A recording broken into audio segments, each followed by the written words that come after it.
اللہ تعالیٰ نے جو انسان پیدا کیے ہیں ان کے مزاج مختلف ہیں. ان میں کچھ لوگ ہوتے ہیں جو قوی ہوتے ہیں ارادے کے، جو فیصلہ کر لیا ڈٹ گئے. کچھ لوگوں میں وہ قوت ارادی اتنی مضبوط نہیں ہوتی، وہ ادھر ادھر سوچتے رہتے ہیں. کچھ لوگ جسمانی طور پر بہت توانا ہوتے ہیں، کچھ لوگ جسمانی طور پر پیدائشی طور پر کمزور ہوتے ہیں. تو اگر کوئی قوت ارادی کمزور رکھنے والا شخص ہے، وہ بھی تو اللہ کی تخلیق ہے، اللہ کا بندہ ہے، خطاؤں کا ظہور ہو جاتا ہے، توبہ کرتا ہے، پھر کچھ عرصے کے بعد پھر خطا کا ظہور ہو جاتا ہے، پھر توبہ کرتا ہے. تو ہم تو یہ سمجھیں گے کہ ایک حد کے بعد پھر اس کی توبہ قبول نہیں ہونی چاہیے. لیکن حدیث سنیے. وعن ابی ہریرہ رضی اللہ تعالی عنہ قال قال رسول اللہ صلی اللہ علیہ وسلم ان عبدا اذنب ذنبا، یقیناً ایک بندہ جو ہے وہ ایک گناہ کرتا ہے. فقال، پھر وہ کہتا ہے رب، اے میرے پروردگار، اذنبت فاغفر لی، مجھ سے گناہ ہو گیا ہے، مجھے معاف فرما دے. فقال ربہ، تو پروردگار یہ کہتا ہے اعلم عبدی ان لہ ربا یغفر الذنب ویاخذ بہ، میرا یہ بندہ یہ جانتا ہے کہ اس کا ایک رب ہے جو گناہ معاف بھی کر سکتا ہے اور سزا دے بھی سکتا ہے. کیا معنی ہوئے؟ گناہ اس نے کیا ہے لیکن جانتا ہے اللہ کو کہ وہ معاف بھی فرما سکتا ہے، تبھی تو وہ اللہ سے معافی کی درخواست کر رہا ہے. اس کے اس جاننے کی بنیاد پر، اس کے اس علم کی بنیاد پر، اس کے اس ایمان کی بنیاد پر فرمایا غفرت لعبدی، میں نے اپنے بندے کو معاف کر دیا. ثم مکث ما شاء اللہ، پھر وقت گزرا جتنا کہ اللہ نے چاہا. ثم اذنب ذنبا، پھر اس سے گناہ ہو گیا. فقال رب اذنبت ذنبا فاغفر، پھر کہتا ہے پروردگار مجھ سے گناہ ہو گیا، پھر مجھے معاف فرما دے. فقال ربہ، اللہ فرماتا ہے عالم عبدی ان لہ ربا یغفر الذنب ویاخذ بہ، میرا بندہ ہے نا جو جانتا ہے کہ اس کا ایک رب ہے، ایمان باللہ اس کے اندر ہے، تبھی تو پکار رہا ہے. اور یہ بھی جانتا ہے کہ وہ گناہ معاف بھی کر سکتا ہے اور چاہے تو پکڑ بھی سکتا ہے، سزا بھی دے سکتا ہے. تو فرمایا، اللہ تعالیٰ فرماتے ہیں میں نے فرمایا کہ میں نے معاف کر دیا. ثم مکث ما شاء اللہ، پھر ایک عرصہ گزرا اس کے بعد. ثم اذنب ذنبا، پھر اس نے گناہ کیا. قال رب اذنبت ذنبا آخر، اس نے کہا پروردگار میں نے تو پھر ایک اور گناہ کر دیا، فاغفر لی، مجھے بخش دے. فقال اعلم عبدی ان لہ ربا یغفر الذنب ویاخذ بہ، میرا بندہ جانتا ہے نا کہ اس کا ایک رب ہے جسے وہ پکار رہا ہے، کیوں وہ جانتا ہے کہ اسے اختیار حاصل ہے کہ چاہے تو بخش دے اور چاہے تو پکڑ لے. اس کے اس علم، اس ایمان کی بنیاد پر میں نے اسے معاف کر دیا. ایک اور حدیث، میں نے چونکہ اس گفتگو کے لیے ان احادیث کا تفحص کیا ہے، یہ تو بہت ہیں حدیثیں، میں نے ان میں سے کچھ چنی ہیں. ہمارے بعض واعظ ناصح وہ بھی کسی شخص کو روکتے رہے، برائیوں سے روکتے رہے، نہیں رکتا تو کہیں غصے میں آ کے اللہ تجھے کبھی معاف نہیں کرے گا. یہ کتنا بڑا جرم ہے، اس کا اندازہ کیجئے اس حدیث سے. تو میرے بندے کو میری رحمت سے مایوس کر رہے ہیں، کتنا بڑا جرم ہے، اس کا اندازہ کیجئے.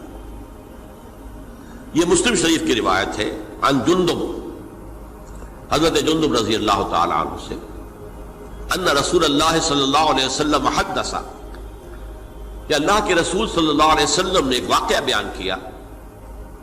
ان رجلا قال، کہ ایک شخص نے یہ کہا واللہ لا یغفر اللہ لفلان، کہ خدا کی قسم اللہ تعالیٰ فلاں شخص کو کبھی معاف نہیں کرے گا. وان اللہ تعالی قال، اس پر اللہ تعالیٰ نے یہ فرمایا منزل الذی یتعالی علیہ، یہ کون ہے جو میرے اوپر حکومت کرنے والا آ گیا، جو میری طرف سے حکم لگا رہا کہ میں کبھی معاف نہیں کروں گا؟ منزل الذی، کون ہے وہ شخص، الذی یتعالی علیہ انی لا اغفر لفلان، کہ میں فلاں شخص کو کبھی معاف نہیں کروں گا، قد غفرت لفلان، اس کو تو میں نے معاف کر دیا، واحبطت عملہ، اس شخص کے تمام اعمال میں نے ضائع کر دیے کہ تم نے میرے بندے کو مایوس کیا۔ یہ ہے جرم کی انکار۔ تو توبہ کی دعوت دیتے رہو، توبہ کے لیے لوگوں کو آمادہ کرتے رہو، توبہ جو ہے اس کے لیے ترغیب دیتے رہو، اللہ تعالیٰ معاف فرمانے والا۔ اب آخری حدیث سنا رہا ہوں، یہ تو بہت ہی عجیب حدیث ہے اور متفق علیہ، یہ بخاری اور مسلم دونوں میں۔ حضرت ابو سعید الخدری رضی اللہ تعالی عنہ جو ہے اس کے راوی ہیں، حضور نے فرمایا کانا فی من کانا قبلکم رجل قتل 99 نفسا، تم سے پہلے جو امت تھی بنی اسرائیل، گویا کہ ان کا ذکر ہے، اس میں ایک آدمی ایسا تھا جس نے 99 قتل کیے تھے۔ اب آپ اندازہ کیجئے کتنا بڑا گناہ کبیرہ ہے قتل۔ قرآن مجید میں آتا ہے وَكَأَنَّمَا قَتَلَ النَّاسَ جَمِيعًا، اگر ایک انسان کو بھی ناحق قتل کر دیا گیا تو یہ ایسی ہے گویا کہ اس نے پوری نوع انسانی کو قتل کر دیا، اس نے 99 قتل کیے۔ فَهَلْ لَهُ مِن تَوْبَةٍ، پھر اس کے بعد یہ ہوا کہ اس کے اندر توبہ کا جذبہ پیدا ہوا۔ فَسَأَلَ عَنْ أَعْلَمِ أَهْلِ الْأَرْضِ، تو اس نے پھر سوال کیا، لوگوں سے پوچھا کہ زمین میں رہنے والوں میں کون سب سے بڑا عالم ہے؟ فَدُلَّ عَلَى رَاهِبٍ، تو اسے بتایا گیا فلاں راہب فلاں جگہ پر ہے، وہ بہت نیک ہے، بڑا عالم ہے۔ فَأَتَاهُ، وہ اس کے پاس آیا، فَقَالَ أَنَّهُ قَتَلَ 99 نَفْسًا فَهَلْ لَهُ مِن تَوْبَةٍ، انہوں نے کہا دیکھیے راہب صاحب، میں نے 99 انسان قتل کیے، اب مجھے یہ بتائیے کہ میرے لیے توبہ کا کوئی امکان ہے؟ فَقَالَ لَا، انہوں نے کہا نہیں۔ فَقَتَلَهُ، اس نے اس کو بھی قتل کر دیا۔ فَكَمَّلَ بِهِ 100، اپنی سینچری مکمل کر لی، مطلب 99 کے بعد ایک کی کسر تھی، اس کو بھی قتل کیا، 100 پورے کر لیا۔ ثُمَّ سَأَلَ عَنْ عَالِمِ أَهْلِ الْأَرْضِ، پھر اس نے پوچھا کوئی اور کوئی بڑے عالم انسان ہو۔ فَدُلَّ عَلَى رَجُلٍ عَالِمٍ، پھر اس کی رہنمائی کی گئی ایک بڑے عالم شخص کی طرف۔ فَقَالَ إِنَّهُ قَتَلَ 100 نَفْسٍ، تو اس نے وہاں جا کر کہا کہ میں 100 انسان ہلاک کر چکا ہوں، قتل کر چکا ہوں۔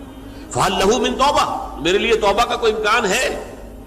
فَقَالَ نَعَمْ، کہا کیوں نہیں، 100 قتل کیے تب بھی کیا ہے، توبہ کا راستہ دروازہ کھلا ہوا، مَا لَمْ يُغَرْغِرْ، جب تک کہ وہ گھنگرو نہیں بج رہا، اس وقت تک تمہارے توبہ کا دروازہ کھلا ہوا ہے۔ فرمایا نعم، وَمَن يَحُولُ بَيْنَهُ وَبَيْنَ التَّوْبَةِ، تمہاری توبہ کے درمیان اور تمہارے درمیان کون حائل ہو سکتا ہے؟ توبہ کا دروازہ کھلا ہے۔ لیکن ساتھ ہی کہا انطلق الی ارض کذا و کذا، اب تم ایسے کرو جہاں تم رہتے ہو وہاں نہ جاؤ واپس، وہاں کا ماحول اچھا نہیں ہے، معاشرہ اچھا نہیں ہے، ہو سکتا ہے کہ تم توبہ پر قائم نہ رہ سکو، تم فلاں جگہ چلے جاؤ، وہاں اچھے لوگ آباد ہیں، ان میں جا کر رہو۔ فإن بها اناس یعبدون اللہ تعالی، وہاں ایسے لوگ آباد ہیں جو اللہ کی بندگی کرتے ہیں۔ فاعبد اللہ معہم، تو تم ان کے ساتھ مل کر اللہ کی بندگی اور پرستش کرو۔ ولا ترجع الی ارضک، اپنی زمین کی طرف اپنے وطن میں واپس بن جاؤ۔ فإنها ارض سوء، وہ بری جگہ ہے۔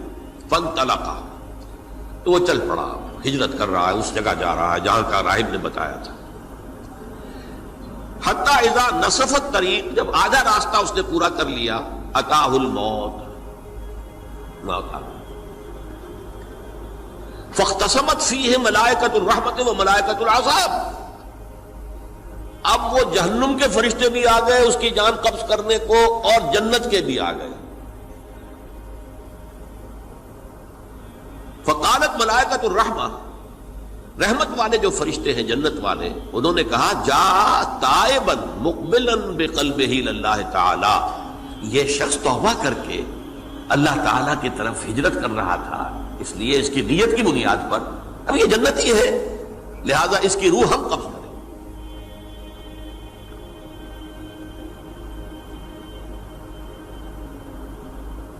وقالت الملائکۃ العذاب، اور وہ جو عذاب والے فرشتے ہیں وہ کہیں گے انہ لم یعمل خیرا قط، تو نے توبہ کے بعد کوئی نیک عمل تو کیا ہی نہیں، تو کس بنیاد پر اس کو تم جنت میں لے جاؤ گے؟ اس کو تو دوزخ میں جانا چاہیے۔ فَأَتَاهُ مَلَكٌ فِي صُورَةٍ آدمی، تو ان کے پاس اللہ نے ایک اور فرشتے کو بھیج دیا آدمی انسانی شکل کے اندر، فَجَعَلُوهُ بَيْنَهُمْ، تو ان فرشتوں نے کہا بھائی ہمارا فیصلہ کرا دو، اس کی روح ہم لینا چاہتے ہیں یا ہم لینا چاہتے ہیں،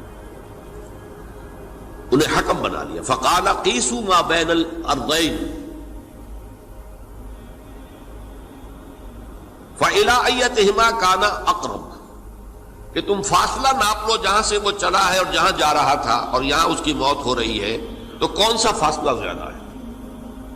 جب ناپا گیا، بلکہ ایک حدیث میں آتا ہے کہ اس پر اللہ نے زمین کو جو ہے حکم دے دیا، ایک طرف والی زمین تو سکڑ جا، دوسری والی جو ہے تو پھیل جا، تاکہ وہ جدھر جو وہ جا رہا تھا وہ زیادہ قریب ہو جائے بنسبت اس کے کہ جہاں سے وہ چلا تھا۔ تو اس فیصلے پر پھر جو فرشتے تھے جو کہ رحمت کے فرشتے تھے وہ اس بندے کو لے گئے جنت کے اندر۔ یہ ہے توبہ کی عظمت اور اس کی تاثیر۔